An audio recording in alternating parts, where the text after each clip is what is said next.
अगले 3 मिनट में Indian stock market की कल से आज तक की सारी बड़ी खबरें। टीसीएस ने अपना Q2 का रिजल्ट अनाउंस कर दिया है और साथ ही एक बड़ा एआई प्लान भी लॉन्च किया है। कंपनी का नेट प्रॉफिट 12,075 करोड़ रुपए का रहा, जो पिछले साल के कंपैरिजन में 1.4% ज्यादा है। कंपनी का रेवेन्यू 65,799 करोड़ रुपीज रहा, जिसमें 3.7% सीक्वेंशियल ग्रोथ देखने को मिली। लेकिन प्रॉफिट सीक्वेंशियली नीचे आया है क्योंकि कंपनी ने 1135 करोड़ रुपए रीस्ट्रक्चरिंग एक्सपेंसेस रिकॉर्ड किए हैं। इस क्वार्टर में टीसीएस ने 11 रुपए पर शेयर डिविडेंड भी डिक्लेयर किया है। सबसे बड़ी हाईलाइट ये है कि टीसीएस ने अपना गीगा एआई प्लान अनवेल किया है।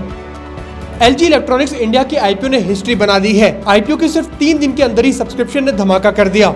11,607 करोड़ रुपए के आईपीओ को इन्वेस्टर्स ने ऐसा रिस्पांस दिया कि अब तक के सबसे ज्यादा सब्सक्राइब्ड लार्ज आईपीओ में इसका नाम शामिल हो गया है। फाइनल बिडिंग डे पर सब्सक्रिप्शन 54 टाइम्स क्रॉस कर गया। मतलब जहां 7.13 करोड़ शेयर्स ऑफर थे, वहां इन्वेस्टर्स ने 385 करोड़ शेयर्स के लिए बिड्स डाल दी। सिर्फ इंस्टीट्यूशनल इन्वेस्टर्स की तरफ से ही 3 लाख करोड़ रुपए से ज्यादा की बिडिंग्स आई हैं। और सबसे इंटरेस्टिंग बात, ये पूरा ऑफर फॉर सेल है।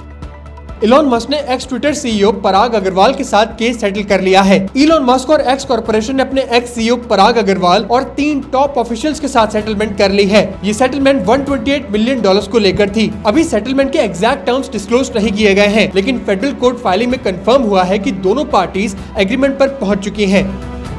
इंडिया के गोल्ड ईटीएफ्स ने रिकॉर्ड तोड़ दिया है। इंडिया के गोल्ड एक्सचेंज ट्रेडेड फंड सितंबर में अपना सबसे बड़ा मंथली इनफ्लो देख चुके हैं। इन्वेस्टर्स ने लगभग $902 मिलियन के गोल्ड ईटीएफ खरीदे, जिसकी वजह से इनकी टोटल AUM $10 बिलियन तक पहुंच गई है। पहले लोग ज्यादा गोल्ड ज्वेलरी, कॉइन्स और बार्स में इन्वेस्ट करते थे, लेकिन अब अर्बन इन्वेस्टर्स ETFs की तरफ शिफ्ट कर रहे हैं क्योंकि गोल्ड के प्राइसेस ने नए हाईज टच कर लिए हैं।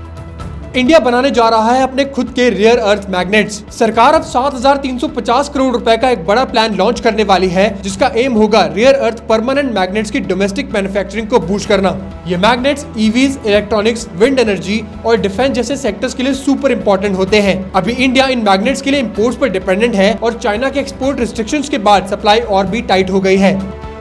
टाटा ट्रस्ट की एक बोर्ड मीटिंग 10 अक्टूबर को हो रही है। इस मीटिंग में फोकस हेल्थ केयर प्रोजेक्ट्स की फंडिंग प्रपोजल्स पर होगा। रिपोर्ट्स के हिसाब से कम 3 बड़े हेल्थ केयर इनिशिएटिव्स पर फैसला हो सकता है, लेकिन एक चीज क्लियर है, इस मीटिंग में टाटा सन्स बोर्ड पोजीशंस पर बात नहीं होगी।